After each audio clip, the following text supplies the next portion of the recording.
Hey guys, it's me Jaycee. Welcome back to my channel. Today is gonna be a very different video and it's gonna be a really short one. I just wanna show you guys how to activate Facebook Messenger's new hidden feature, which is the dark mode. Now, if you haven't seen already on other social media platforms, they are posting about this right now. So I'm gonna help you out guys so you can activate it on your phone as well. It's very simple. Go ahead, open Messenger, and pick any conversation for the sake of this example.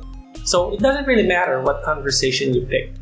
Now that that's done, all you have to do is go ahead on your keyboard and type in the crescent moon emoji. And that's it. You should see a showering animation of the moon, and all you have to do now is go into the settings and activate it manually. You're going to be seeing this night mode toggle, and that's it. Now what it does is turn everything dark except for the text, pictures, and emojis. So it helps your eyes see a little bit easier, especially at night when you turn off all the lights. And it also, this is going to be a case-to-case basis, but it also somehow saves battery, especially if you're using OLED screens. So, did you turn on the dark mode feature on your Messenger app? If you haven't, let me know in the comment section below why.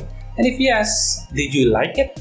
Anyway, like I said in the intro, this is gonna be a very short video. I just wanna share to you guys the new feature of Messenger. So if you haven't already, please hit that subscribe button and like button, and also hit that notification bell. As always, I'm gonna be seeing you guys later. Peace.